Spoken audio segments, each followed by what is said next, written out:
Good evening, everybody. Thank you very much for joining us again for a new season of the Vancouver Enterprise Forum. For those of you who are still out in the lobby, we still have a few sets of seats up in the balcony. Great view from up there. And the most important announcement, thank you for the government of British Columbia to allow alcohol in the theater. First of all, we can't do much else right, but let's start with the small victories, and this is a tremendous one. So I'll be standing over here, and if you run out, just put your hand up and say, hey, $10 a bottle, I'll bring it down to you. All proceeds going to the VEF, of course.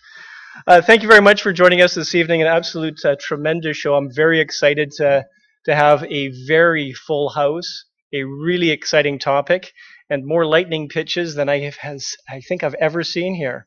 So I would like to, first of all, thank all of the lightning pitchers for joining us and the speakers that we have coming up. And most importantly, I'd like to thank our sponsors for this, all of our sponsors, and we feature a couple each event. Without our sponsors, we would not be able to bring you such a terrific content at such a low price. So first of all, I would like to introduce Corporate Recruiters. Some of you may know that I'm associated with them, so this isn't complete self-promotion, but for over 30 years, Corporate Recruiters has built many and supported many of our institutions that support our technology companies in British Columbia. Institutions like the Vancouver Enterprise Forum, the BCTIA, DigiBC, the forerunners to those organizations, the BCIC. And taking leadership roles in those organizations to make a difference. Personal time is very important, and also financial support. And really the ROI has been tremendous for us at Corporate Recruiters in getting involved and really spending the time, because we have learned what the very fabric of our technology industry is like, and what all of the levers are available to young startups and emerging companies that are available to really accelerate their success. And as a result, we can deliver a fuller and more meaningful partnership. And so it's with Corporate Recruiters, yes, our day job is to help you find the right people to build your team. But our experience, I think, is unparalleled in being able to add value to more than just finding a list of candidates and matching them up with a really terrific company and set of responsibilities. I think my 100 seconds are up, so I better shut up. If I can ask my colleagues, Colin Farrell, welcome back, if you could stand up, and also Bruce Edmond, and then I'll just stand up. And please feel free to connect with us. And we have been a sponsor now for 20 years with the VEF. So thank you.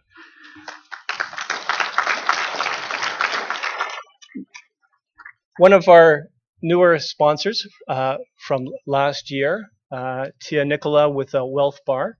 I'd like to ask her to come up. Tia is going to moderate the lightning pitches, but first she would like to tell you a lot about what she's doing.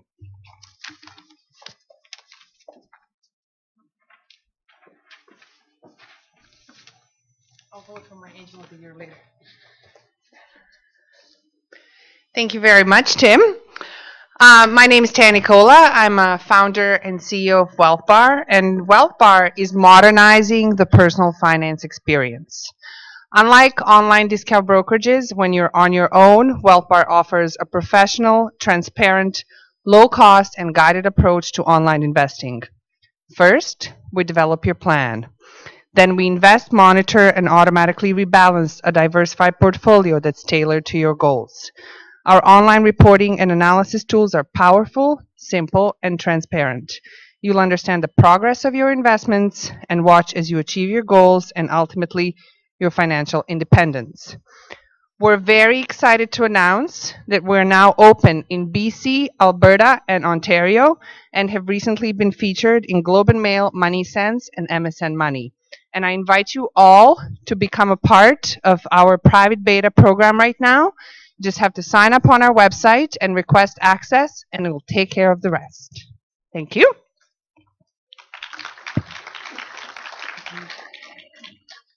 And this is going to be a chop night because we have a lot of pitches. And let's start with Jayesh Parmar from Picatic.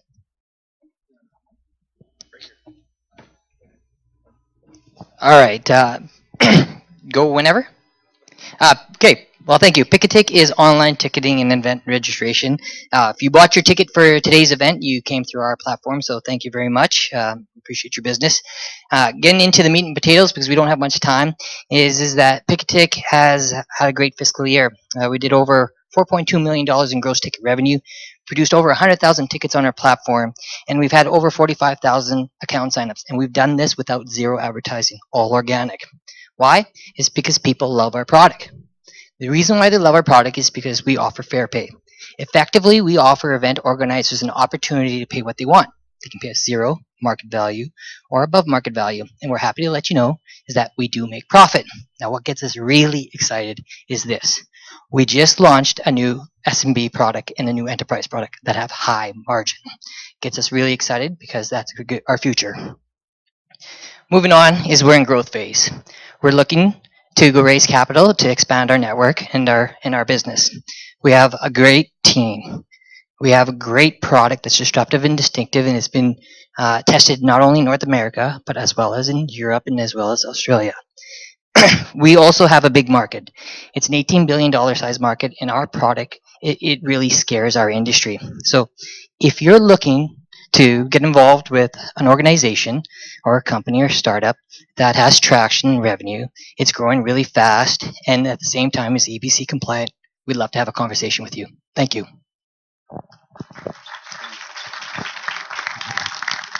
Thank you, Jay. And I'm happy to. Oh, beep, beep, beep. I'd like to introduce Bob Chaworth-Musters of Angel Forum. Great, thanks very much. Angel Forum I founded nearly 15 years ago, and we have our 36th Angel Forum coming on October the 28th. As you can see, we have 18 companies presenting. We'll have about 50 to 60 investors there. We generally don't allow consultants or job seekers in. September 30th is the application deadline, the final deadline. We have now 23 companies that have applied so far, and so we'll whittle that down to 18. Investors, of course, are very much welcome. Here's what we did in the last 18 months. Roughly 20 companies, 18 companies that have presented and received funds directly through the Angel Forum. Couple more things here. Asking everybody, that's everybody, to nominate the Investor of the Year. You can see Mike Volker, Paul Geyer, Boris Wirtz, Mike Edwards, Great Pete were the Angels for the last 5 years, so we're looking for the 6th year. Anybody can nominate. There's the link, and we're just asking who and why. So the deadline is September 30th. We do some workshops, usually a couple every year. You can read that later on. But Bill Payne is usually the guy who comes up from the U.S. Angel Capital Association. It is an ACA workshop. We are in June next year. We're going to have roughly 100 angel investors come in from California, Oregon, etc., BC, Washington, Seattle in particular, to do presentations, workshops, and there'll be investor-only meetings. So suggest that you use the sign me up, alert me, and join the Angel Forum group. Thank you. Thank you very much, Bob. I'd like to introduce Herman Lowe from ViewsIQ. Hi, my name is Herman. Now, 20 years ago, X-ray was still stuck on film, but now almost all has gone digital. We have witnessed this market explode from $0 to $9 billion in a matter of decades. But now, pathology, the field responsible for lab results, and 70% of medical decisions rest on it, is still stuck on glass slide. Why? Clinicians have to go through these one by one under a microscope using a wide range of magnifications and focuses. Existing technologies just cannot handle that complexity, but we can. We have created a solution that integrates with the microscope. Now, by integrating the microscope, clinicians can now create real-time Google Map-like scans and videos to encapsulate the full complexity of their microscopes. Now, true story. A hospital in a small town, BC, was able to digitize a dying baby's blood sample and send that across to a Vancouver pathologist for an immediate treatment plan to save her from leukemia. That's potentially life-saving. We have generated $500,000 in total revenue to date, 250,000 of that just in the last 3 quarters alone. We're raising growth capital, 200,000 to begin with, for 6% equity to take us to $4.5 million by 2017. I urge you, if you're interested in a company in the medical field with traction, come find me right after this. Thank you. Thank you. We're going to let beeping stop. Okay. The next one is Colin Brown from Beheld.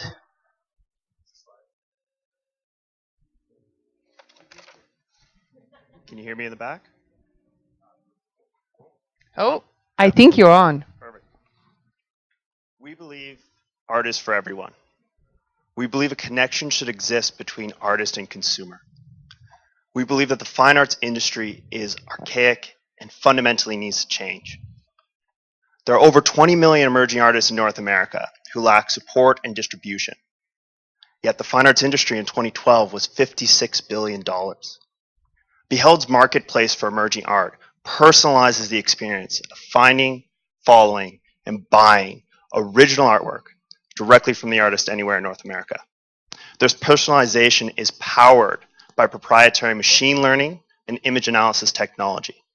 We've also developed a mobile application that augments reality to show you artwork to scale on your wall, which completely redefines the buying experience. For the artist, Beheld is a utility. The artist's mind it's not a business mind. That is why we provide each artist a complete SaaS business tool to manage themselves as a business through our platform. Beheld was founded by an artist, entrepreneur, engineer, and designer. This team supported by 3 PhDs and an advisory board with decades of experience in the software industry. I'm here tonight because we are raising finance to support technical talent and marketing efforts in these early stages. If I've caught your interest and you want to hear more about our story, please come find me. My name is Colin Brown, CEO of Beheld. Thank you for your time.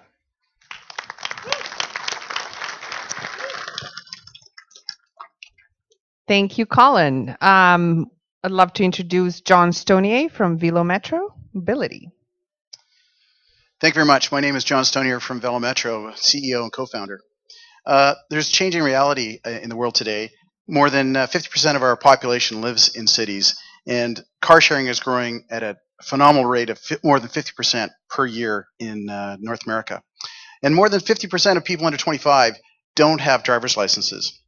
Our business models combine the best personal mobility solutions into one, and we're going to do it with our Velo car. It's a 3-wheeled, human-powered with electric-assist vehicle. It's completely wired to the internet and built for shared fleets. Its range is 100 kilometers, and it does that in about 30 cents worth of electricity. Basically, Velo cars provide automobile functionality, but they're classified as bicycles. Our engineering is going ahead really well.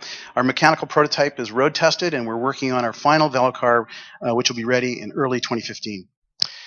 Our shared network is a one-way sharing model. It'll be sold directly to consumers on a per-minute basis. It's easy access through your smartphone and keyless and fobless entry.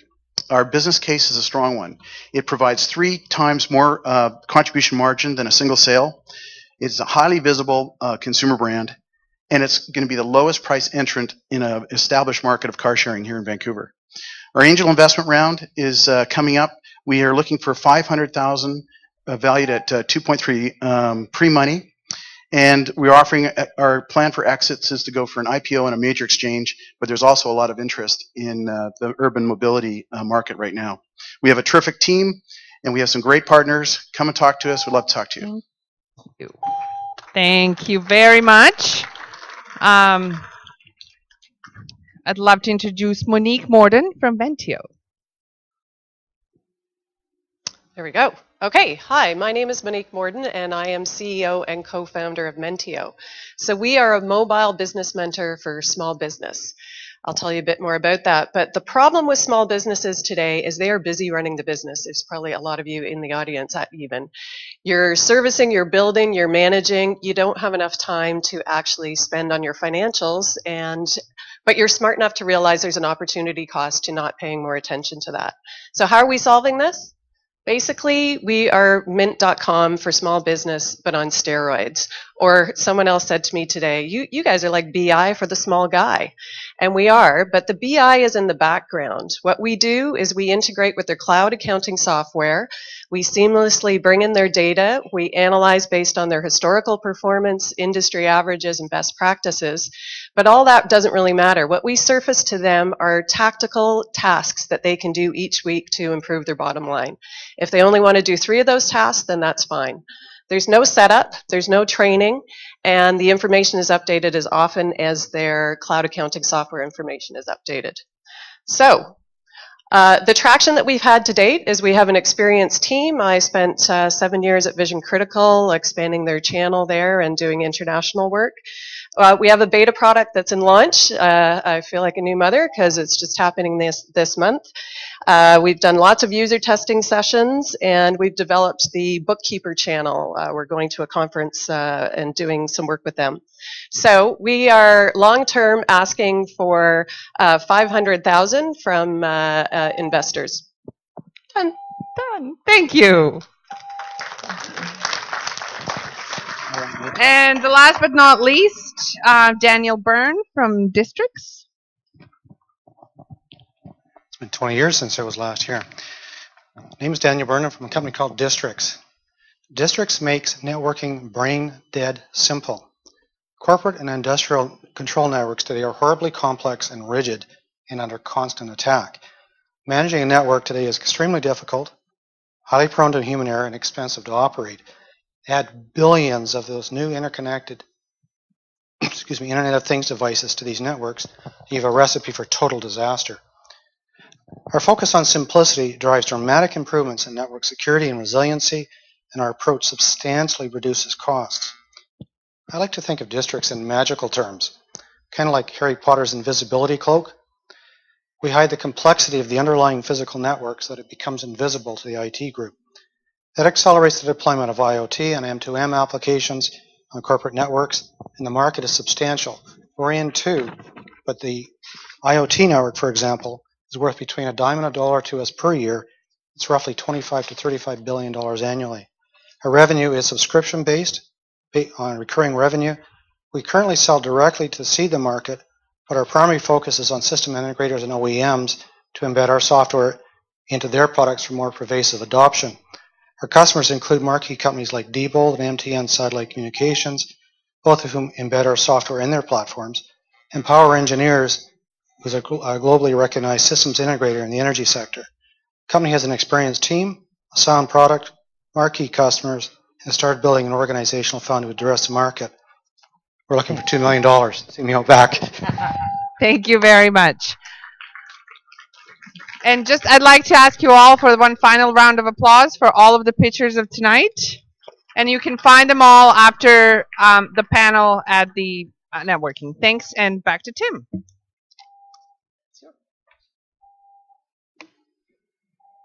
If you wish to accept this mission, this tape will explode in 5. Okay, we're good. So we're really tight tonight, so if I can ask the lightning pitchers to stand up, and I'm just going to preempt a little bit, if I can ask the panelists to swap, and we'll do a bit of a hot rack swap. So we have some seats available for...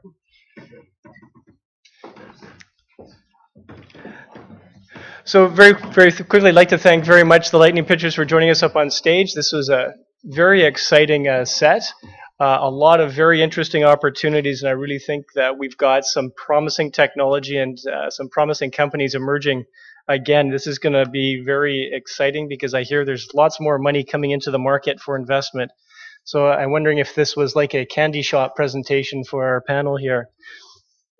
So very quickly, I'd like to thank the Vancouver Economic Commission for helping to support the lightning pitches. This is one of our newest sponsors, and in the future, I think we will see a lot more of the Vancouver, the VEC helping support our community. So today we have a couple of quick announcements. First of all, usually I say don't bother, but please turn the sound down. But we also have a Twitter feed. And at the end of the session, what we're going to do is we're going to run some questions, and we'll see if we can get some interesting questions from the audience via Twitter, as well as we'll have some microphones going around the auditorium. This is a nuclear bunker. So those of us at the front end of the theater, we do have an industrial grade Wi-Fi provided by Colony Wi-Fi. I think we have. You'll see the Wi-Fi code right there. When you look onto it, just click yes, yes, yes, and Wi-Fi, and then you'll be all connected. So, with no further ado, I'd like to introduce Ray Walia from Launch Academy to stand up and take the stage and take over from me and be your pilot for the rest of the evening. Thank you. Thanks, Tim. So first, a couple housekeeping things. Everybody smile. I'm going to make you famous on Instagram. Second of all, the Diazo League asked me to do a little housekeeping.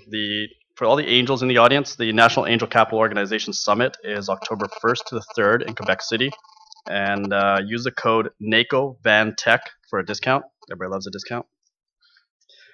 Second of all, I want to give a big round of applause to Taya, Jayesh, and Monique. Those are Launch Academy alumni coming through and getting ready for their pitches and investment rounds. So big round of applause for them.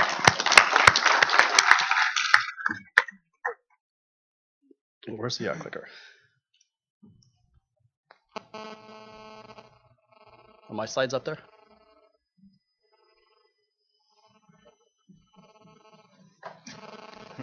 Guess I don't get slides. All right. I've got everybody's bio here, but you just have to trust me. Everybody deserves to be here because they are angels. They're true angels. These are people that actually write checks, either have written, are writing, or will be writing them really soon out of their own personal bank accounts. That makes them true angels. So we're going to actually go through and have them give a quick bio about yourself, but then more importantly, tell me the deals that you're in right now and why you're in those deals. So let's start with Amir. Okay, hi everyone. My name is Amir Javidan. I was one of the early guys at a local company called Avigilon. I was with them from the early days through to IPO a few years ago. The company's worth about $1 billion now on the TSX, and I left the company last year and have spent the last year or so getting involved in angel investing.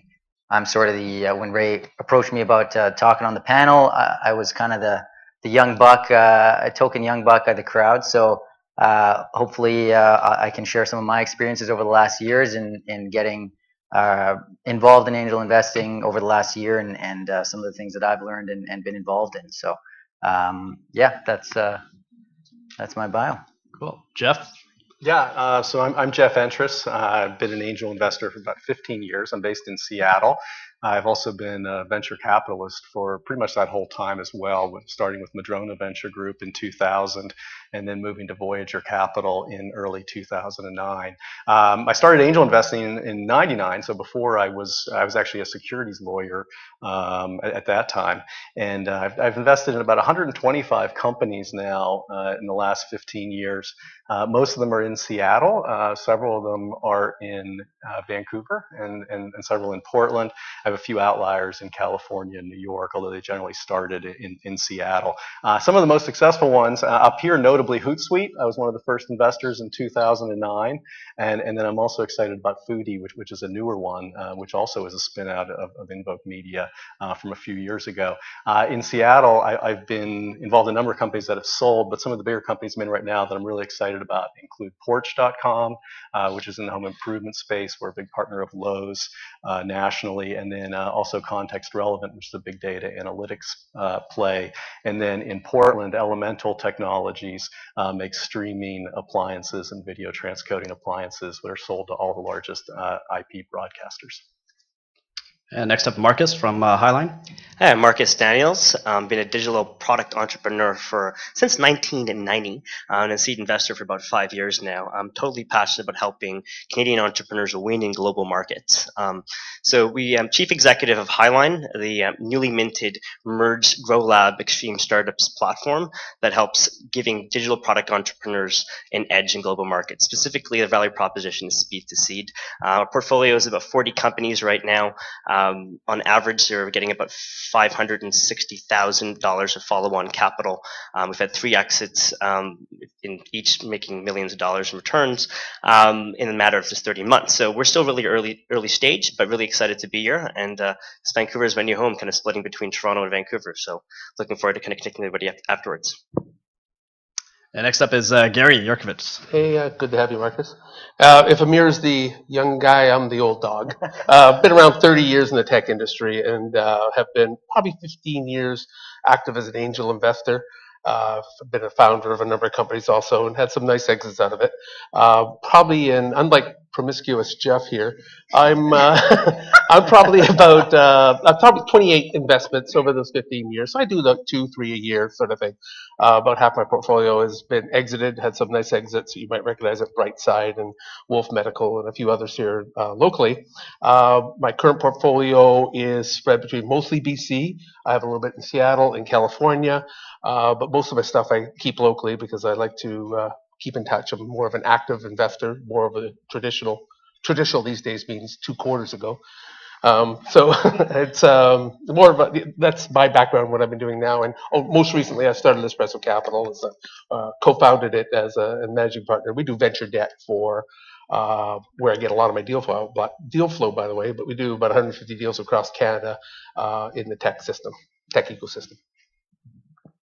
Cool. Next up is Brenda Irwin. Hi, everyone. I suppose I represent the women. And the woman. The woman. Whoop, whoop. And that's all I'll say. I'm new to the world of angel investing as a direct investor, but I've had more than 15 years of working with angels and co-investments as a former healthcare VC with BDC. Many of you know me from those days.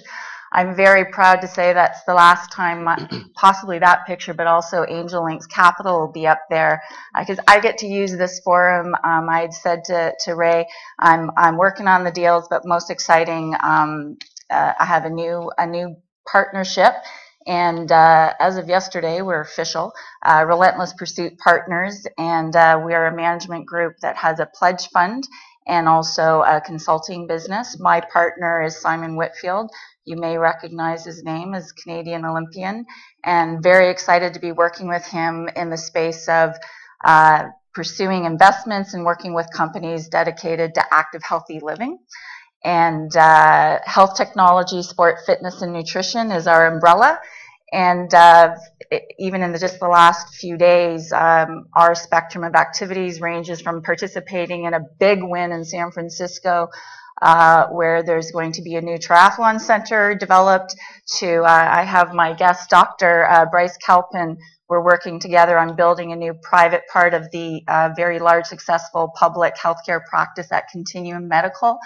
And working with Bryce on that and looking forward to sharing what that turns into over the next few weeks. And Seeking Investment will be out talking to people in the next few weeks. And then the new deal that we're working hard to get done in October is a new wearable tech company, Gesture Logic, closed $750,000 last week. And we're part of the group because of the stage of our partnership, getting dollars in that company, hopefully in October. So check that out. An angel, a VC, is actually being an entrepreneur and starting something new. Let's give her a hand. All right, so a little bit about me. My name is Walia. I'm the Executive Director of Launch Academy. Launch Academy is the Center for Entrepreneurship here in Vancouver. We have all the resources that you need to go from ideation all the way to exit, and that's a culmination of different partnerships that are in the space. HIGHLINE is a great partner in the space. Lighthouse Labs, the coding school, is in the space. BDC Ventures is in the space. Garibaldi Capital, and so on and so on. We've had over 200 companies come through our doors. 20 of those have gone to accelerators. They collectively raised over $25 million and created over 400 jobs all in the last 2 years. I myself have been dabbling in the angel investment side for the last 2 years. I've kind of regurgitated attached onto my my personal strength, which is financial. So I'm in the fintech space and fashion and wearables, but I am exploring new opportunities as well. Now, that leads me to my next question. The Canadian mentality. Those that you know me know that I have no qualms about slapping my logo wherever I can, shamelessly promoting myself as much as I can. it's all due to the fact that 10 years ago, when I first got down at the road of being an entrepreneur in the tech space, I constantly heard Canadian entrepreneurs are way too Canadian. You don't beat your chest enough. You don't wave your flag. You need to be more American. The topic of discussion is evolution of angels, but I'd like to dive into the experience that the angels have had with the fact that Canadian entrepreneurs have not been necessarily too ambitious and aggressive in the past. Has that changed and has that evolved? Why don't we start with Geoff on that one, because Jeff's been around for a while, and then we'll jump to Gary. Yeah. I mean, it's probably some truth to it. I think it is changing. I mean, my experience with Ryan Holmes, the CEO of Hootsuite, is that he's as good an entrepreneur as you'll find anywhere, and he's intent on building a big business, and that aspect of him is what attracted me to invest back in 2009, is because I was so impressed with him. Gary and I are both some of the judges for the New Ventures BC thing every year, and I think we're allowed to say that, right? Yeah, we're okay. Can't say the winners. No, I'm not going to say that. No. But I was just going to say that I was heartened this year. I mean, several of the entrepreneurs that pitched to us said, hey, they're intent on building big businesses here in BC, which is something, that hasn't really been, the intent of a lot of entrepreneurs. Historically, my thesis has been, in California, everybody swings for the fences and is playing for the $1 billion exits. In Seattle, we tend to play for the $200 to $300 million exits. And what I've seen in Vancouver historically is entrepreneurs being willing to sell out earlier, and so not really swinging for the fences. And so I think that could be a reason why the VCs would look at it and they see an entrepreneur and while they're not being aggressive enough. But as I said, I think that's changing right now. There's a deal I'm looking at doing right now. I met the entrepreneur end of last week, and that entrepreneur was the same way. He's a former Hootsuite employee. He said, hey, I've seen what Ryan wants to do. I want to build another great company here in Vancouver. Have you seen that mentality in the last 2 years, 5 years, or is it just recently? Well, I mean, 2009, right, when I first invested in Hootsuite. So I'd say it's been changing over time, but it definitely seems to be a market difference right now. Gary, you've been obviously around for a while. Are we going in age? Yeah. You're first, by the way. I don't think he's got the demographics quite right. Yeah, it's having worked all over the United States and Canada for many, many years and been an investor all over the place. I when I saw the question or I thought about what we're doing here, there's this Canadian sort of, we're not good enough, etc. That's certainly changing considerably. I think there's a lot of Canadians are very proud. It comes down to leadership. And the other point I want to make is Silicon Valley is Silicon Valley. There's a massive difference between Silicon Valley and the rest of the world. It's not just Canada. It's Chicago. It's other cities in the United States. You've got this ecosystem in Silicon Valley where it's the valuations, it's the ecosystem, it's the money, it's the connections, it's the network, it's an engine. And there's nothing like that on the planet. And so you sit there and go, well, are we like that? No, we're not. Come on. It's not even close. But on the other hand, we can hold our heads up and be just as proud and look at the companies that we're seeing come across our desk, especially in the later days now, whether you're comparing yourself in Boston or Chicago or Toronto. We've got good companies, great entrepreneurs, really good spirit, and it's never going to be Silicon Valley. Get that out of our heads, but we can make it.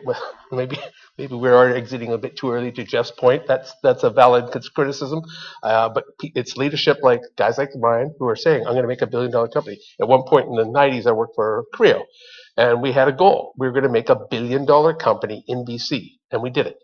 And it takes that, and it sounds ridiculous, but it takes that kind of leadership. And from that, a bunch of, including Avigilon and a bunch of other ones, spun out of Creo, former people out of there. So that's the kind of thing it takes. It's Ryan putting the flag in the table, saying, we're going to make $1 billion company in Vancouver. And that spans a whole new idea and gives leadership to all of us. So I don't think it's a big difference between Canada, the US, it's the rest of the world, and Silicon Valley. All right, let's jump to Brenda. Brenda, what has your experience been?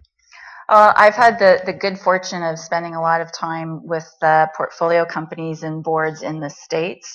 The misfortune, I'll give one specific example that I think is poignant. To Gary's point about leadership, be preemptive when working with anyone in an area outside of your local ecosystem. I had a situation where too late into the deal, our U.S. new investors demanded IP be transferred from Canada to the US, even against their own legal counsel's advice. And the only answer we could get at that point in time was because. There was no rationale behind it. So, you know, you have to see that it's both sides. We don't always understand each other, and get the right people, the right team advising you when you're working with anybody outside of your local sphere of reference. That one still is very painful to me because it cost $1.2 million to transfer everything, take it to New York. It wasn't a Silicon Valley thing, actually Princeton. And there was no logic to it for the business, and that was $1 million that didn't go to work for the company. Wow. And Marcus, you bring a East Coast perspective to this. What have you seen? Yeah, I think it's certainly, I think we definitely have to still crank up the global ambition and a certain sense of urgency. And we kind of see it, a lot of our portfolio companies that go through a 90-day sprint, and at the end of it, they sometimes lose a bit of velocity. And I think that's one of the reasons why we created HIGHLINE in the first place, is to kind of, bridge East and West, the best, entrepreneurs, institutional investors, angel investors, ecosystem partners, to really put a spotlight. If you look at some of the great fundamental companies that have substance here, that are going the distance, like the Hootsuites of this world, the Shopify's, they're beyond their racks, they're trying to go to the distance. I mean, they've hunkered down, focused on their business. They could have, taken the easy way out, but they've decided, you know what, we want to build something pretty awesome here in Canada. And I think that's a sort of mentality that's slowly shifting. And I think actually the Canadian mentality is going to give us a bigger edge over the next decade as we look at global markets, opposed to just trying to service customers south of the border. Also looking at opportunities of other amazing founders who want to come to our country and help kind of build out our ecosystems.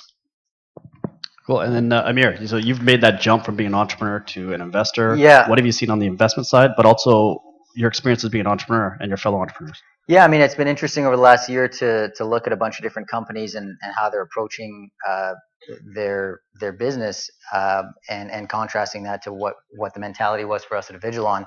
And at Avigilon, we always had from day one, it was very much a global mindset that surveillance is something that's needed everywhere in the world. Security cameras are everywhere, and Canada is not at all a market that we should be focusing the majority of our efforts on, because that's not where the majority of the customers and need is.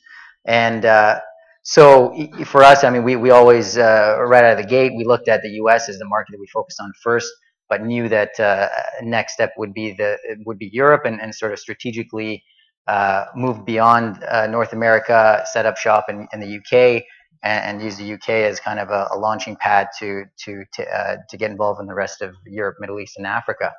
And so the mindset we had, I guess, was an important one. And when I've talked with a lot of the companies over the last year that I've met with, I have found myself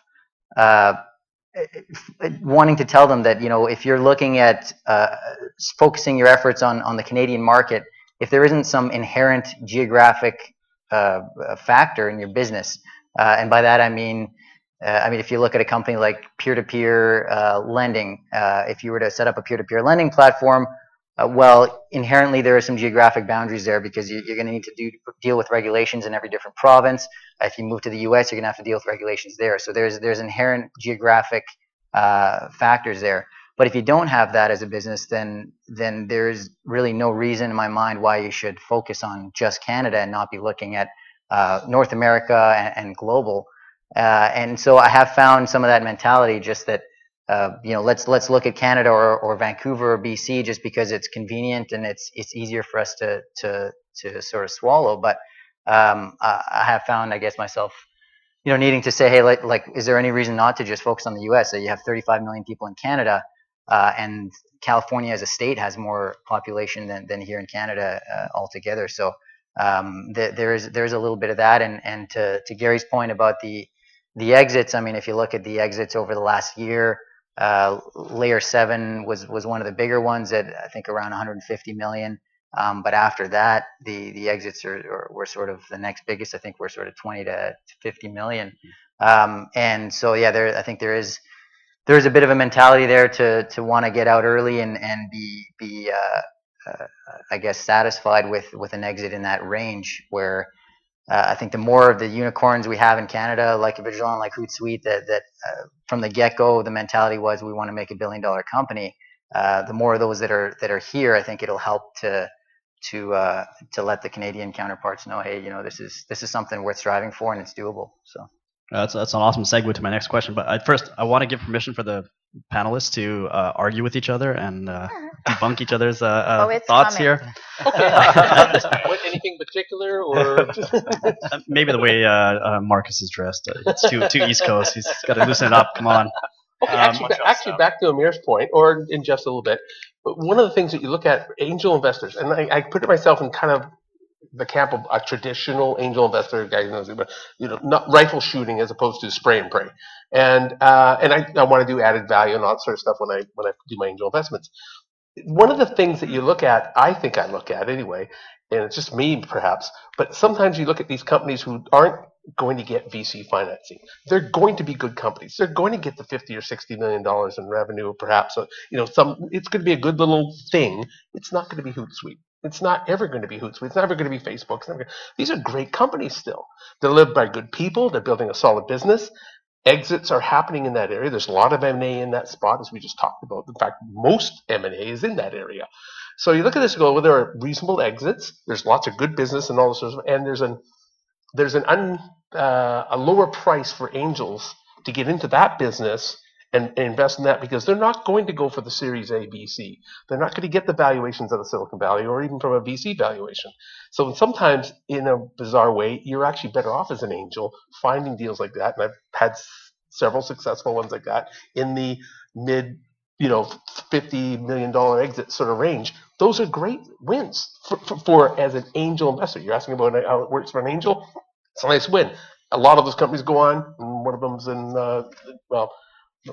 won't talk about that. But they come out, they respin themselves, and they go out and start another company, right? They get their little bit of money, and they go out and do it again. So that's just a valid way of growing our ecosystem, as going and swinging for the fences too. So you need both, I think. But again, awesome segue, because the next one we're talking about is international entrepreneurs. So I've heard constantly in the last couple of years that the next Ryan Holmes, the next Zuckerberg, the next Musk is not coming from North America. You're going to find them in Romania. You're going to find them in Egypt. You're going to find them in the Middle East somewhere. Now, Vancouver, Seattle, Silicon Valley, we're all a melting pot. And there is this huge evolution in the VC space of being a value-add VC, getting knee-deep into the startups and helping them. Angels have been doing that for years.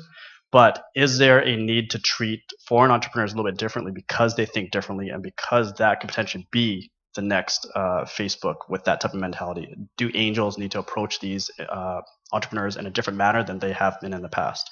Why don't we start with Marcus, because I know you've been looking internationally. Yeah, I think if you think where the next, Steve Jobs is going to come from, he's most likely might be born outside of Canada or outside of North America, but I think he'll be attracted to North American markets. And I think what we need to be doing is not really looking for the next one, but actually really doubling down in how we invest in kind of our local ecosystems.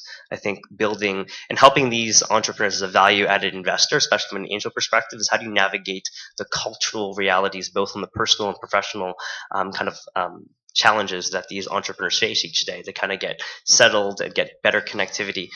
Growing up as an Anglo in Montreal, it was actually an interesting experience, because sometimes I felt like I was a foreigner in my own country. And starting my own first venture there was all these particularities of just trying to do deals I just didn't really understand, because my last name was Daniels, not Tremblay. And once I finally got actually my first angel investor, who was a French Canadian, and actually helped me navigate that kind of landscape, I really saw the power and the value between that. And I think that's really where I think venture capital specifically across the country can really differentiate themselves from other investors, especially angels. Geoff, what about from a Seattle perspective? Yeah, well, I mean, again, what seems to be shaping up is we have, the North American internet companies and the Chinese internet companies. I mean, we're going to see what happens with Alibaba here this week. We already, have the next, Mark Zuckerberg, Steve Jobs, and Jack Ma, right? So again, that's going to be one of the top, 3 or 4 most valued internet companies here globally once that thing goes public. And again, he did come west to take it public, which seems to be, just because we have more better and more liquid financial markets than obviously you're going to get in China. So so no, I think the whole world is going global, and that's a big thing. I mean, I don't know. I mean, as far as international entrepreneurs, I mean, I've invested in many companies that are run by first generation Americans, right? I mean, as often as not, they tend to be folks that were brought over by Bill Gates to work at Microsoft, 20 years ago, often coming from India and other places. And so I've done a number of companies. I don't know that it's any different really dealing with them. Oh, I want to jump to Gary. So Gary, you work with entrepreneurs on a lot of different aspects, like with debt financing and looking at non-traditional investments or investment strategies. Do you feel that there's a greater need to educate these entrepreneurs on all the advantages of being in Canada? Well, certainly jurisdictionally, I mean, they've moved to Canada, the U.S. There's jurisdictional differences, all things is different. Tax credits, there's different ecosystems, there's different people, but it comes down to leadership still, and still comes down to good people and good companies. I don't think it matters that much. It's interesting, like Alibaba has to come to North America, chose to come to North America to get the maybe a more stable financial market, which is hard to believe considering 2008. But statistically, let's look at it. I mean, the next Steve Jobs, Mark Zuckerberg, statistically is going to come from China, India, just pure math. I mean, it's just more likely. It doesn't matter where their heritage comes from. I find it interesting that our ecosystems here in the West Coast of North America, as you point out, Ray, is a bit of a melting pot. So we get a really cool cross-cultural thing. Certainly there's an education in operating in the jurisdiction you work in. But by and large, it's the business, the company, the leadership, the team, 10,000 times more appropriate and more important. If you're going to be the Groupon of India or something, you might as well stay in India. I mean, there's not much point in coming here. But if you want to look at a world scheme and look at what you can really address the market here, I think we've got a great ecosystem here along the whole West Coast. And I think that's recognized around the world. And that's what's more important. It's the people, not where they come from, honestly. Great. I want to jump to Brenda. No, being the female perspective on the panel. What difference do you see experiencing between, so not so much the international entrepreneurs, but male to female? Oh, are we jumping there now? Yeah. Unless you have something to say on the international side. No, I was just going to declare, well, I worked for BDC for 13 years, so the experience with the international entrepreneurs was limited. Yeah. That's just a fact. But in terms of, just rephrase the question, right? The experience of working with male entrepreneurs. Oh, so I guess, so we talked about the international. international. How going to make this, Ray? Come on. Go for it. Hey, Gary, you're next, all right? So I know your experience with working. No, Brenda doesn't know anything about this. I'll talk about being a woman investor. You don't want to be the next Ray Rice. You got to be careful. So working with international entrepreneurs, we kind of dived into, like, do you need to approach it, the entrepreneurs differently, their cultural backgrounds and whatnot? But it's the same thing between female entrepreneurs and male entrepreneurs. Is there a need to address them in certain situations differently? Does it translate into the boardroom, or can you just be straight up and just deal with an entrepreneur as an entrepreneur? Always entrepreneur as an entrepreneur to start. Mm-hmm. I mean, it's a relationship, and the nature of that relationship is always chemistry. Typically, you have that with women, you have that with men, so that's the starting point. I mean, you're looking at a long-term relationship as an investor. The vast majority of the investments I've made have involved working on the boards for companies. So I look at that in terms of, okay, it's one thing to get the deal and be involved and excited about a great company, but how can I work with this team? Mm-hmm. So I look around the table and see if it's a man or a woman, who do they surround themselves with versus just the individual. That's probably more of what I would look at after just that initial contact with somebody. And if there's too much, way back years ago in a former life, I was also a teacher, and I remember a principal of mine when I was recruiting somebody saying, do not hire like. And she meant a woman who, like, it was more than just the gender thing. It was a personality thing as well. And I find that it's more about the dynamic of the personality and the chemistry. And I've had fantastic experiences with women entrepreneurs, and I invested and backed them both in private, early stage, and public, and men at all stages as well. So it really is. I look at it as a long-term relationship, man or woman. Okay. So I want everybody to keep their angel investor hat on. Yeah. So I'm a big proponent of female entrepreneurs. I support female entrepreneurs wherever I can. But you need to understand reality is that a female entrepreneur faces different challenges in the workplace than a male does. And you as your angel investor need to support them in certain ways. So do you approach dialogue or opportunities, investment opportunities or whatnot in a different manner than you normally would with a male? Oh, the first thing with women and entrepreneurs at like early stage and as an angel investor now is I check on their network. It comes back to who do they surround themselves with as well. But the number one gift I would say that I share with people is once I decide I want to work with somebody, whether it's as an investor or trying to figure out how to find a place for them to fit in the local ecosystem, is explaining to them the importance of finding those networks they don't know about yet. So you know, in terms of working with women who talk about, you know, I can't find, we're not talking about angel investors. No, yet. just on the entrepreneur side. Just in terms of the entrepreneurs, I find that they're not as well networked, women, in the investment world. And so I look to find opportunities to make introductions, men and women, for possible boards, co-investments, and also people to work with them in their companies. That's the number one thing I have as a lens when I'm meeting. So anybody else on the panel want to touch the subject? Yeah, I'll touch it just for a second. I think we should kind of shift the conversation away from entrepreneur to founding teams. Okay. So looking at our portfolio, out of the 40 companies, there's been a disproportionate amount of success for founding teams that had a woman co-founder.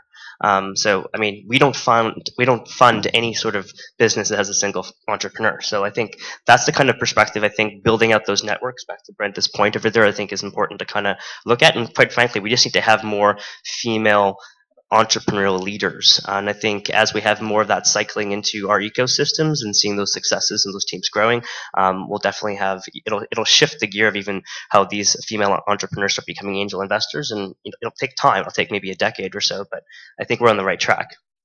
Yeah, and just to add to that as well, you know, I think it starts I sort of see it as a progression of steps where you need, I'm an engineer background, and when I went to school, there was maybe 5% of my class that were females. And when you look at a startup, you need to have the builder and you need to have the business person. And you know, having such a skewed, statistically percentage-wise, such a skewed male-dominated engineering workforce, you're just going to have only a certain percentage, small percentage of those going to be founders of startups. And so I think the more we can increase the female engineering group, a larger percentage of those engineers are going to go on to start companies, and as a sort of progression, the percentage of those that end up becoming successful and becoming female angel investors, you know, it's all sort of a progression the way I see it. And so I think at an early point, we need to just focus on trying to cultivate more interest for females and allowing for more of them to come into the engineering side, and that will sort of flow through to founding groups and to angel investors. Gary? Sure. It's a hot topic right now, as you probably read. You know, the tech industry, Silicon Valley, etc., is dominated. It's a very gender biased. There's a lot of guys. And so you look at that, wonder why that is, because you look back now and you say in many areas of our society now, you know, women graduate law, medicine. Actually, you know, more kids are coming out of med school and law school. More women are coming out than men. So eventually, these things take time and they move on. So now medicine is now a woman-dominated field, and certainly in Canada, I think the U.S. too. So you look at this and go, what is it? Why is this not working? And to Amir's point, it's 27% of the comp sci graduates last year in North America were women. Well, 27%. Now, do you need a comp sci degree to be an entrepreneur founder? No, you don't. However, it sure helps. If software is going to eat the world, you better understand how to code. So I'm a big supporter, and I put my time and money a little bit to just helping out you know, coding for girls. I have a teenage daughter. I want her to not even think about this. I mean, the fact that we're talking about it's a little weird, but it is a real thing. It is something in our industry that it's not gender neutral. I want it to be. And I was a little, you know, Geoff mentioned that we were on the New Ventures BC, and I actually made a note because I knew we were talking about this in the panel. And of the 10 companies that came through, 4 of them had either founders or co-founders that were women. I thought, okay, good. At least we're moving in the right direction. And you know, to Amir's point, or Marcus's, I can't remember who said it, this is going to change. It's going to take a decade. It's going to move along. We're paying attention to it. If I have a bias, slightly, it's a positive bias because, you know, I'm not here just to make money. I'm here to try to affect a positive change. And that would be a change I'd like to see. Cool. And so transition to what about female angel investors? Is there a serious issue with trying to get more females? I personally think there is a serious issue of trying to get more females into being active angels. Geoff, what have you witnessed over the last little while? Well, I mean, some of my most frequent co-investors are female angels. I mean, I was on the board of a public company, drugstore.com, for a number of years, and Dawn Lepore was our CEO, and she now has become, you know, pretty frequent angel investor in Seattle. And another former CEO of another venture-backed company, Serena Glover, because she sold her company to Nokia. She actually is very technical and is a computer science background, and I was on the board of a company called Dashwire with her, and she was a phenomenal value add. I mean, all the board members, she was the one that got together with the technology team and was advising them on how better we could be developing our software, which is a strength that I don't have, right? So I don't know that you necessarily have to have a comp sci degree to be a great entrepreneur. I think it doesn't hurt, but it's it's definitely not a prerequisite. One of the best entrepreneurs I've met in the last few years, and one of the companies I'm most excited about is a company called Gathered Table down in Seattle, and it's in the automated menu creation. And Mary Egan, who's the CEO there, she was a 14-year partner at Boston Consulting Group back in New York. She then was hired by Howard Schultz of Starbucks to come out and be the head of corp dev there, which she was for a couple of years before starting that.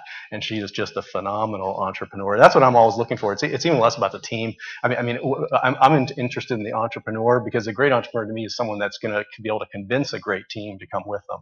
So my first thing is, hey, one, if you can show me that you have convinced a great team to come with you, all the better. But when I'm meeting an entrepreneur for the first time, I'm usually trying to figure out, hey, is this someone that can really convince people to come with them on this journey, whether it's me as an investor or whether it's additional team members, whether it's later investors, and whether it's customers. And Amir, what about you? As a young investor, you're pretty much getting a gauge for the field out there. Are you coming across more female angel investors? Yeah, I have. I think, again, I sort of see it as a progression. They're certainly not the majority, and I think that's just a sort of overall change and progression that's happening. And but I read somewhere that I guess in 2013 there was of angel investors in North America, about 20% of them were females, and in 2011 it was about 12%. So I think things are certainly trending in a positive direction, and yeah, I mean it's good, and I think the more there is out there, the more balanced and the more sort of diverse the investments will be out of the investment group. And yeah, I read an article as well that I came across that mentioned, I think that someone did a study and it showed that the lack of testosterone that women have makes them more disciplined investors. So I don't know what the science behind it is, but I don't know. Brenda might have a leg up on us all. So we got to keep our testosterone in check, I guess. Yes. Yeah. All right, before I jump to Brenda, Marcus, so you have a very deep connection into New York as well through HIGHLINE and through your past experiences. From what I read, there's a far greater per capita female investors out of New York than there are in the rest of North America. Do you find that female investors are accessible throughout North America, or is it concentrated in certain pockets? I mean, just specifically the New York context, it's quite interesting. I've seen quite a few strong, I think, female syndicates and groups kind of forming there. Specifically, it's attached to certain passions around media and branding type of industries, and those successful, women executives and entrepreneurs kind of reinvesting into things that they actually know. Thinking about just the actual deal flow perspective. Usually, getting into any of these deals, especially digital deals, are very difficult. So, having networks not just within the investor community, but deeply into the underbelly of the entrepreneurial cultures, where these founders and building relationships with them. I think a lot of female entrepreneurs, they're slowly getting to the stage where they're being a bit more, they're getting more educated on how to connect and kind of and build stronger networks outside into other ecosystems. It isn't as micro kind of focused. So. And Brenda, I want the dirt. What are some of the things that from female angel investor to another female angel investor, what are you talking about? What are some of the challenges that you're facing? What are some of the things that you see changing for the positive? Well, one of the very exciting factoids from the Angel Investment Conference that was in Washington in the spring was Golden Seeds Capital was 2013 the most active angel investor in the States. And if you're not familiar with Golden Seeds, they're a longstanding angel group who I've had the privilege of sitting in on their pitch sessions in New York to see just how they get deals done to support either women-led or women-owned businesses. And, that was just very exciting because it set the tone for the whole conference. And so that was in the States, and making friends and connections and looking to see what kind of deals they're doing and having those potential syndicate partners is fantastic. Again, it's about the network. Locally, there's all kinds of conversation about there are no women doing deals, no angel investors. Quite frankly, women don't self-promote the way men do. I don't think that that's a bad thing. It's they find out different ways to connect than a lot of the men. I mean, that's something that I've observed. There are two activities that I'm a part of, or two groups I'm a part of in town that not everybody would know about. They're invitation only. Frida Greneau started a phenomenal women's leadership circle. She is a professor at UBC who feels very strongly in bringing women from years past, graduates and current women, together in regular salons at her home. And in those environments, the kind of conversations that happen, I've watched people make decisions to become angel investors. They didn't walk in there with that idea, but just listening to the conversations and the connections they were making in that environment, it's inspiring and it's real.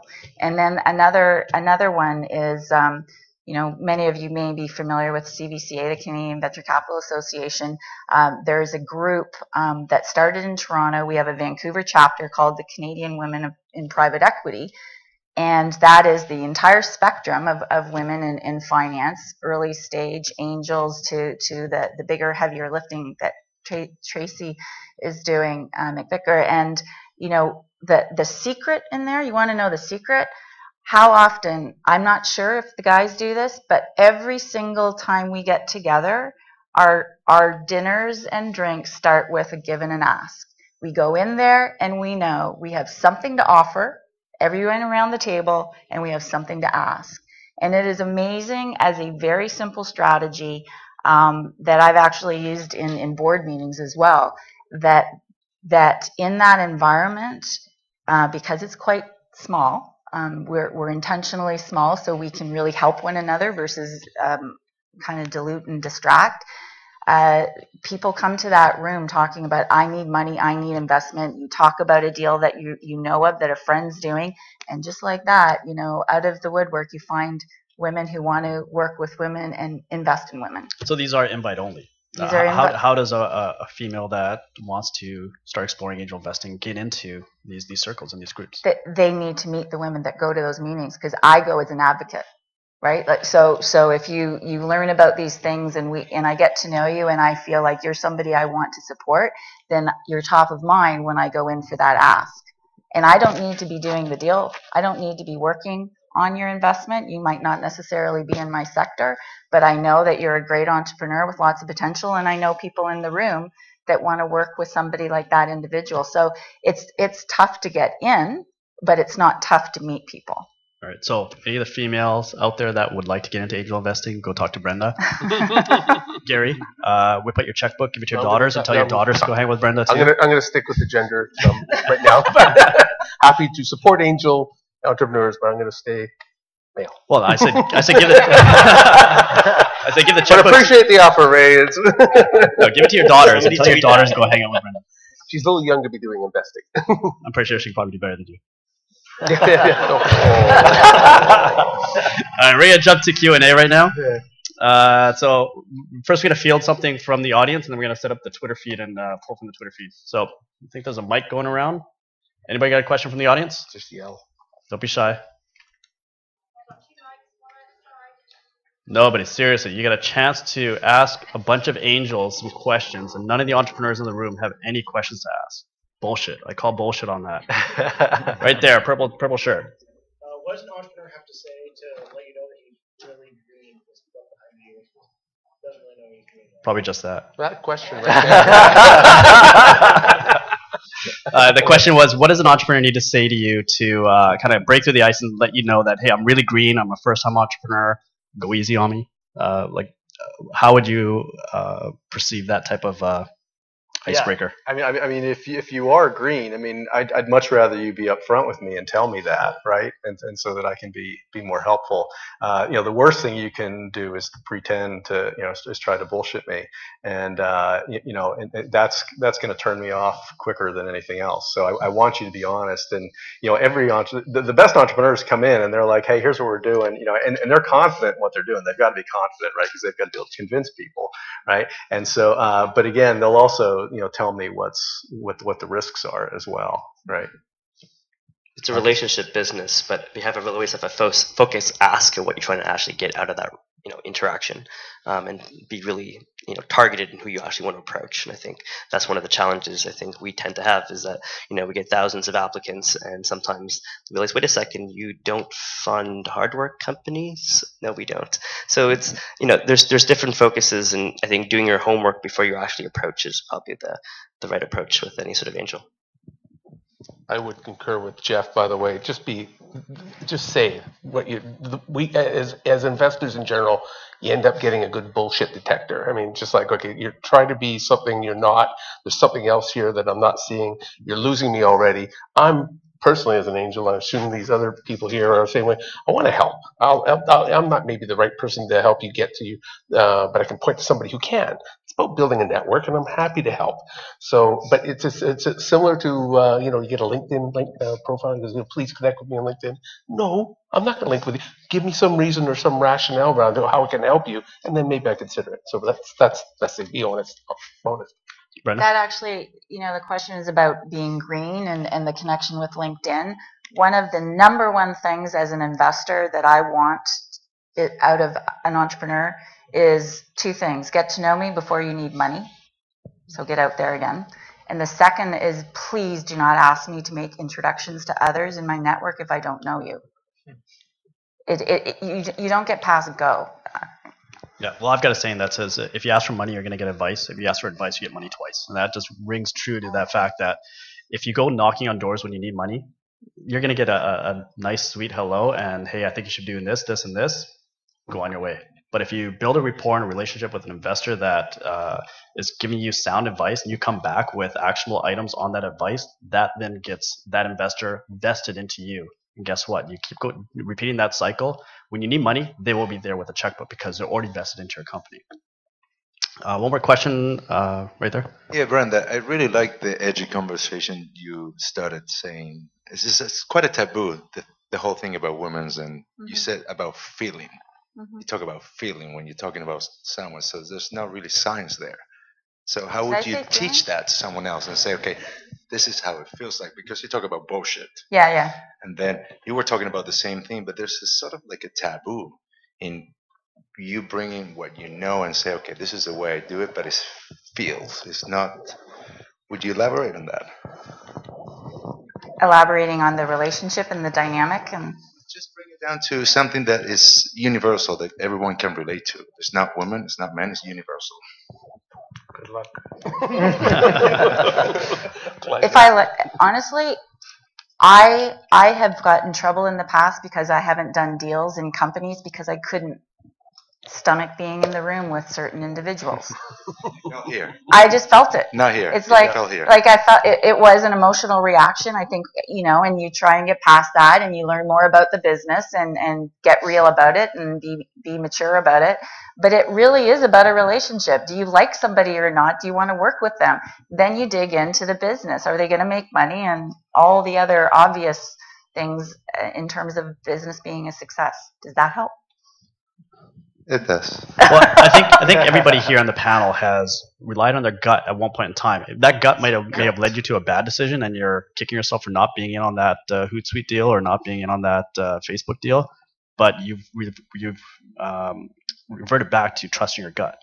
Anybody want to comment on that? Like how influential is your gut on deals? Yeah, I mean that's exactly what it is. I mean, again, as I've looked back on the most successful deals I've been part of, I usually knew I was going to invest within 15 minutes of meeting the entrepreneur. Right now, when I met them, it was they were referred to me by someone I knew, someone I trusted. Right, so it wasn't like I met them on the street and within 15 minutes. They were usually referred to me, but and almost all the deals I do, right, are referred to me. Seldom am I just meeting someone. I mean, it has happened, but it's not. Normally it's someone I know and trust is referred to me, whether it's another angel investor, whether it's a service provider, a lawyer, an accountant, someone that's worked with this person and known them for a long time, whether it's someone that's just a younger person, but their neighbor has grown up with them and known them since they were a little kid. I've invested in a few of those deals as well, and so they've known them since they were kids. They know they're a good person, so they've been around them a long time. But again, it is a gut feel, that and if I'm not going to enjoy working with them, I mean, these are long-term relationships. I mean, you're going to have to spend a lot of time with me, especially if I'm going to be on your board and be really involved in trying to value add. And so if I don't like being around you, I'm not going to do the deal. And we're all going to miss some good deals. And, but there's enough out there that I think, if you trust your gut, you'll hit enough of them that you'll do okay. What about Marcus and Amir? You guys are fairly newer to angel investment. How much do you rely on your gut?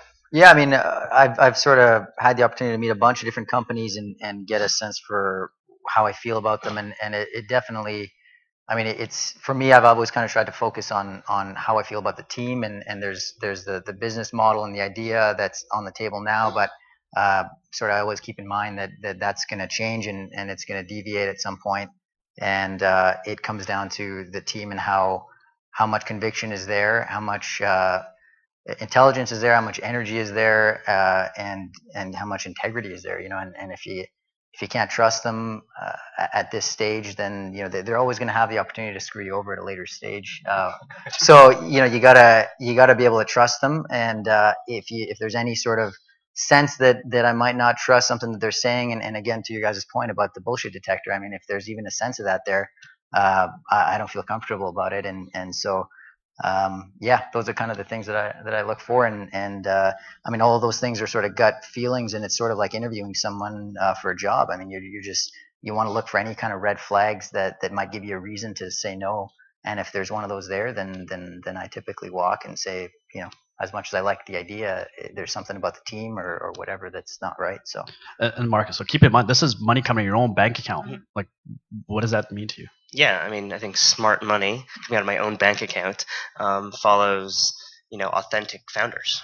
If you're gonna be there for, think of a venture life cycle, but even from an angel life cycle being maybe potentially shorter, you're gonna roll up your sleeves and work with these people. So the relationship part is really important. I mean, big ideas really are a dime a dozen. The hard work is the execution layer, and that comes down to the people. And do you A, want to work with these people? B, do they have enough passion to believe with the problem that they're solving? And I think the last part is, do you want to kind of, work with them in a longer duration period? So that's kind of always the lens I've had. We've always, I think, myself and even at HIGHLINE, Grow Lab and Extreme Startups have always looked heavily weighted the founding team, and a lot of it goes back to this: what their core values are as a team, not what school they went to, what their track record was. It's really who these people are.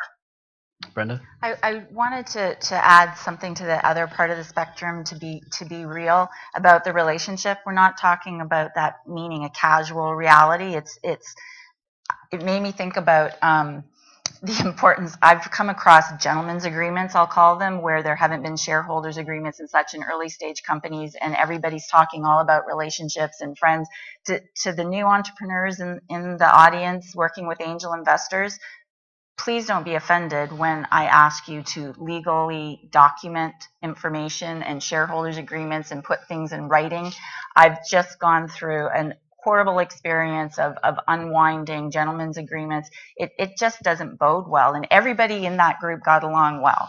And I came into the mix. I knew that I, there was a group that I enjoyed working with in the past, but you still need to honor all shareholders, the investments, and the future of the company. So I feel that's a kind of a practical point to make for early new entrepreneurs. All right, we got a question on the Twitter feed. Gary, somebody wants you to open your kimono and tell us your ROI and your portfolio investments. How do you make it pay? So this is Greg. Greg happens to be Gary's business partner. So this is a point question. So Greg, full disclosure, Greg, my partner at Espresso Capital, he keeps asking me this question. But yeah, it's about thanks wherever you are. Recently, Mike Boca. The problem with angel investing, I think, is the data is all over the map. It's anecdotal. The Angel Capital Association does a pretty good job of anybody trying to understand what that looks like. I think what happens a lot of the times, angels get in and they do 4 or 5 investments and they lose and they go away. And so that was an angel investment, and the returns were 0, but it doesn't count towards the overall industry. I think it happens a lot.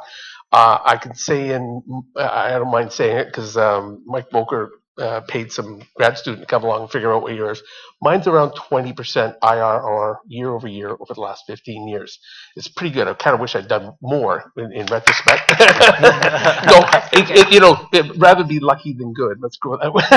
And that's probably it's obviously a bit of I've been lucky, along the way here.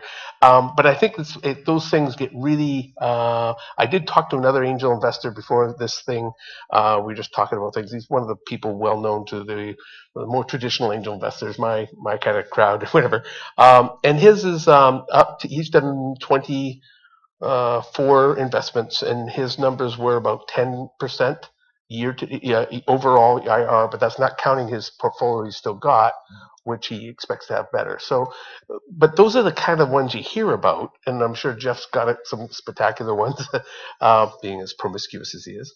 No, but I mean, the fact is you got to have, to keep doing it, writing a check, you've got to be having a positive IRR, or a hell of a lot of money,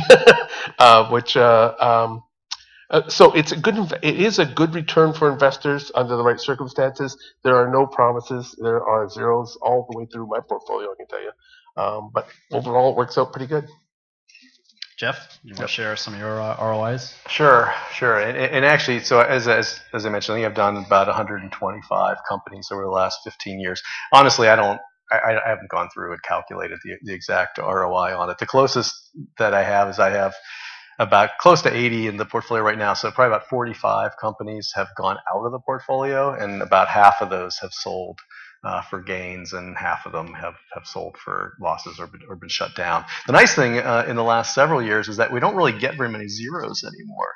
At least not because again, if you're investing in a great team, again, talking about the team, the nice thing of the last several years is that there are plenty of companies. I mean, just in Seattle, Amazon and Microsoft. I mean, there are lots of companies that'll just buy up companies. I mean, I sold them to Google. That'll buy up companies just to get the team, right? And they'll actually make it. Maybe we don't get all our money back, or maybe we get most of our money back. Some of them, a lot of the terms of the existing convertible notes these days, that have become popular in the last several years, are that you get 2 extra money back, right? A liquidation premium if the company sells. And so as often as not, I've even had companies that sell for pretty modest amounts, and I get a double of my money. That's not too bad. And so I do invest. There's a hedge fund that invests with me. They've invested about 30 to 40 of my companies, and they claim we have a IRR of about 30% over the last 7 years.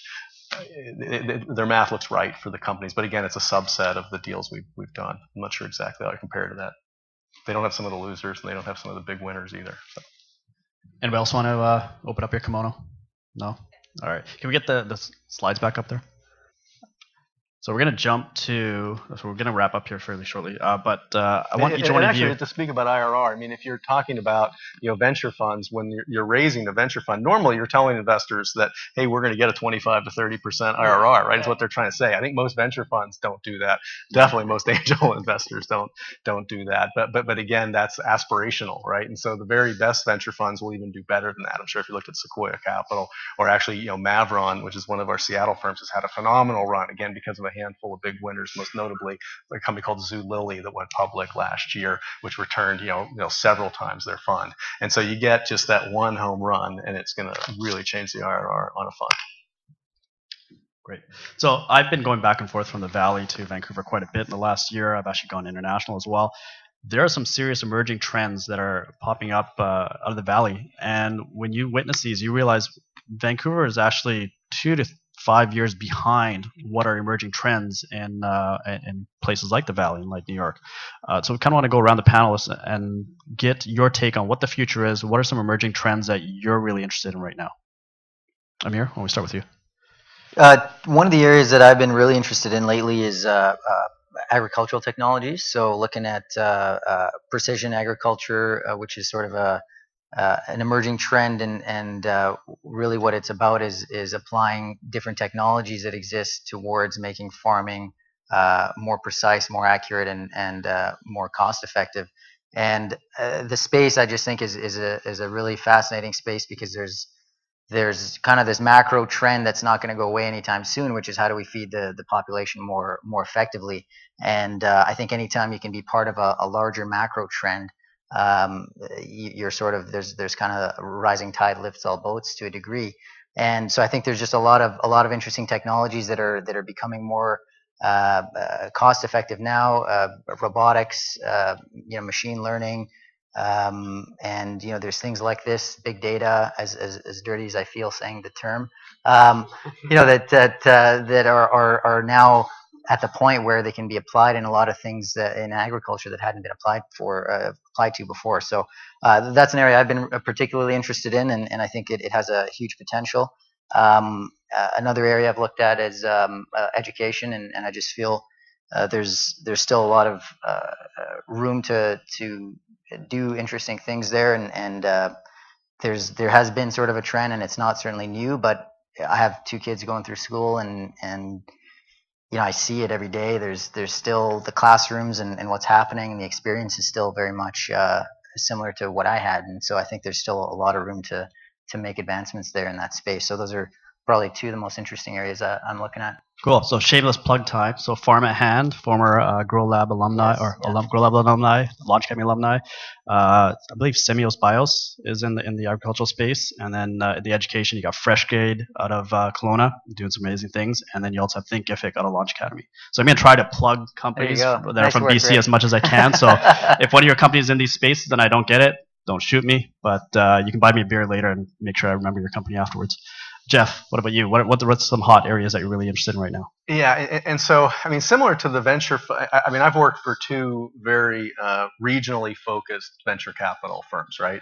And so at Madrona, we used to say that venture capital was a local business, right? Most of our companies were in Seattle. Again, we wanted to spend time with them, wanted to be on the boards, they're close by. I mean, even a lot of the Silicon Valley firms will say, hey, if we can't, get there in like, an hour or whatever, we're not going to, invest in the company. So they'll focus on companies down there. And so similar to that, I generally have invested in, things that are close to me. And so for that reason, I've become interested in the things that grow well in Seattle, right? And that was mobile technology in the late 90s and 2000s. It's, become less of that, recently.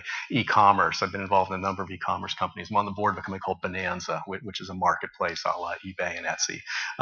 I've been involved in a number of real estate companies, online real estate. I mean, for some reason, Seattle's become a hotbed for the online real estate sector. Witness Zillow, that truly has a big presence there. They bought market leader. I was on the board of Redfin back when we first backed that back in 2005. I'm on the board of a company called WalkScore right now. Some of you may have heard of as well. Also an investor in another one called Estately down there.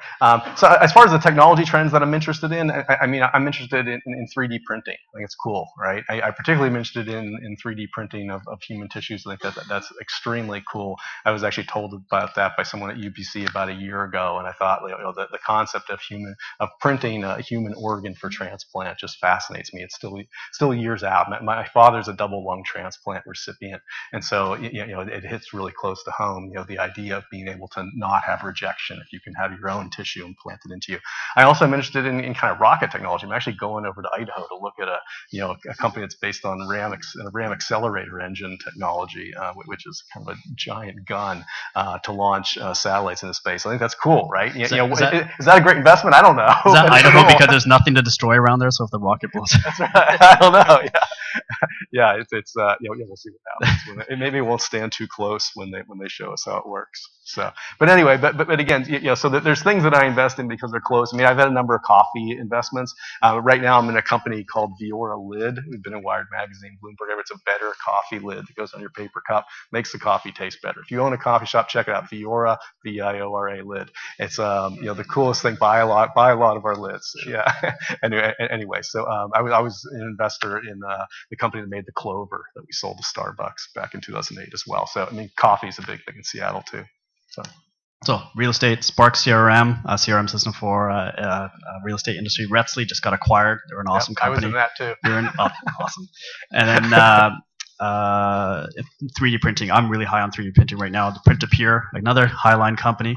And there was a couple of student challenge companies that came out of UBC and one out of VCIT, I believe, that were working on this space. So it's really, really hot stuff that young entrepreneurs are really diving deep into. So it's a really hot trend.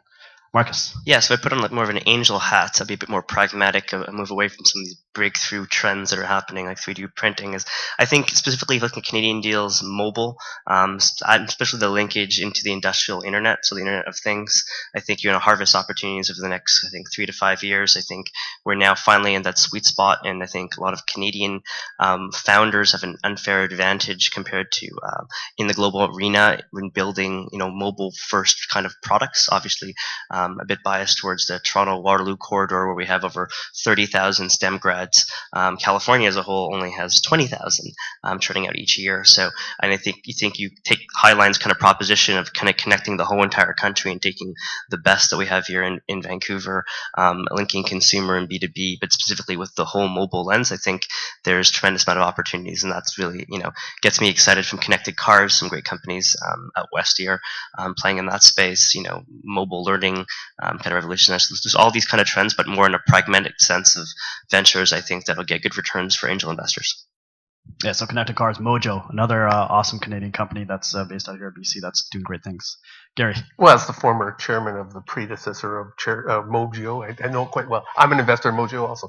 But there's a good example of a company that went on a certain thing, did a pivot, moved off, much better business plan, a much better angel investment. So for me, there's a bunch of areas that are interesting. Healthcare is big. Wearables are big. Wearables in healthcare are big. I suspect Brendan's going to be talking about that, so leave that one out. But healthcare in general is a big area. We're all getting older. Personal domain here anyway.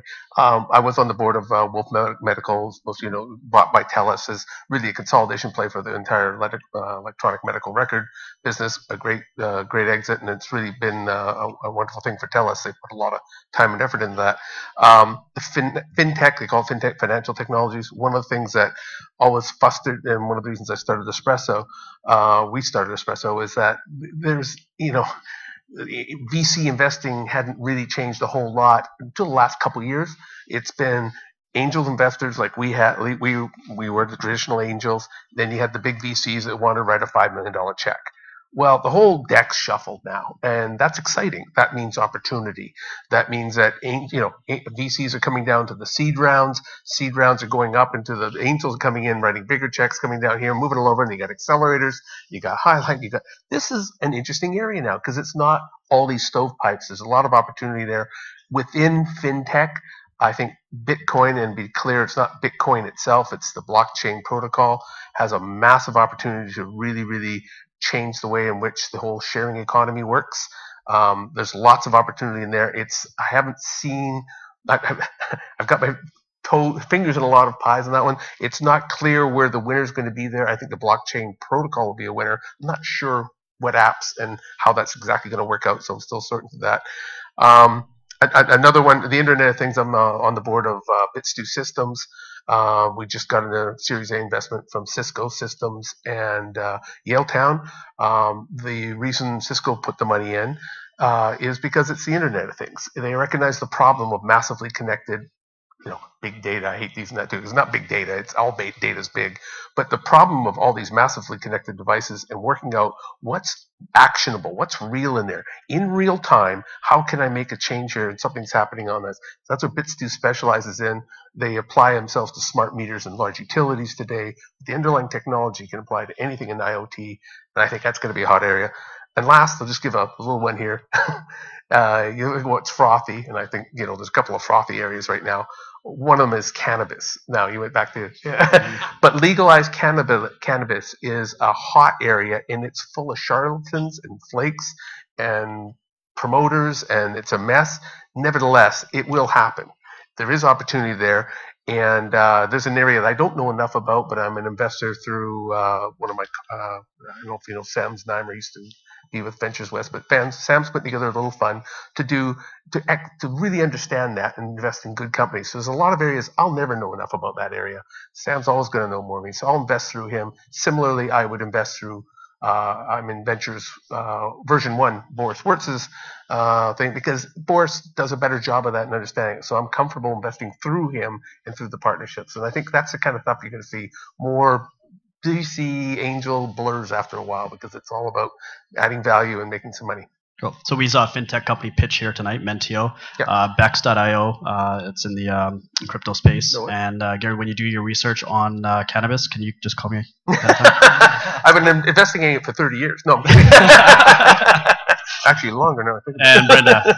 I'm distracted now.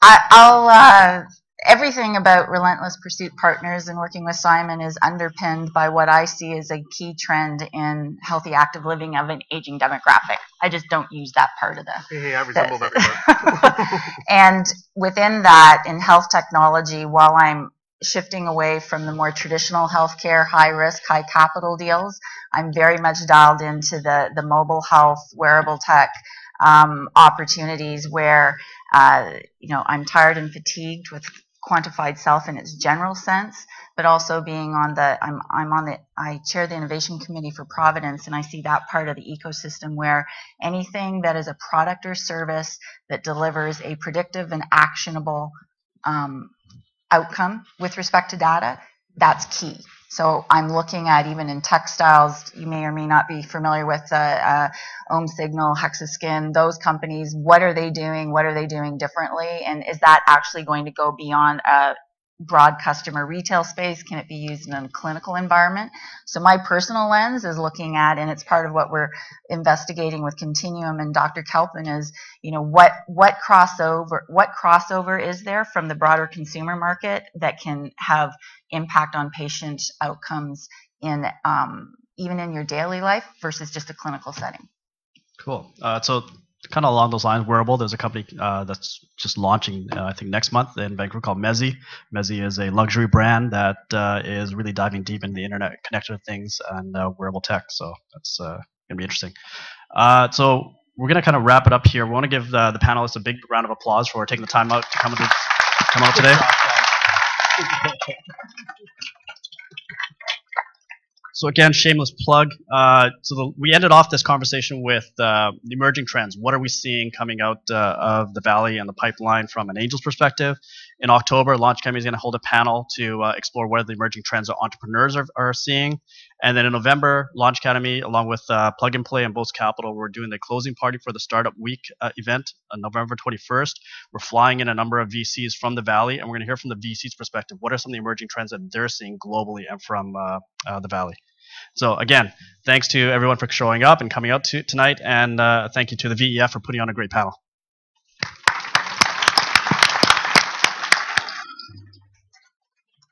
Thank you. Thank you, everybody, and I'll keep it as quickly short and to the point as I can. Right behind me here is our schedule for next year. And what this is proof that I can get my board together and we can put our heads together and come up with some really interesting stuff and prove to be almost as smart as these guys, but not quite.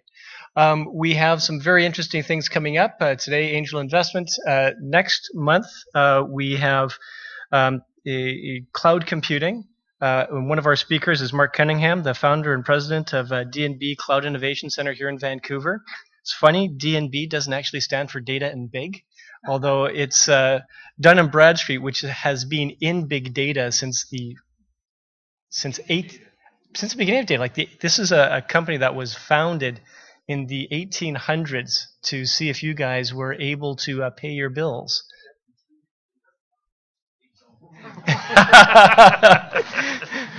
So something we're going to do this year, and we have a request from our audience, is that we've got some interesting things coming up. The February event, we're looking at doing actually cannabis technology as one of the interesting pieces, and it will be a very unique show. We're planning to have a lot of buzz around that one. Last but not least, what I'd like to ask is we are looking for shout outs, and if you have an idea of somebody you would like to see on one of these panels, we are offering a ticket and possibly a beer. If you are one of the people that can say, we would like to see somebody you know, somebody who thinks needs to be on this panel, and if you say you'd like to see Bill Gates on this panel, you also have to provide his email address and an introduction and actually have him show up in order to get the ticket and the beer. But we'd very much like to have people participate and say who you'd like to see, and just send us an email to admin@vef.org. Chris will be posting the rest of the schedule for the year on our website. Take a look and keep your ears open on vef.org on Twitter. And we also are looking forward to our November event on wearable technology.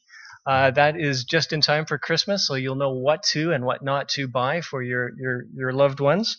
And I'd like to invite everybody to come out to buy a beer in our lobby, meet our speakers, and I look forward to seeing you again next month. Thank you very much.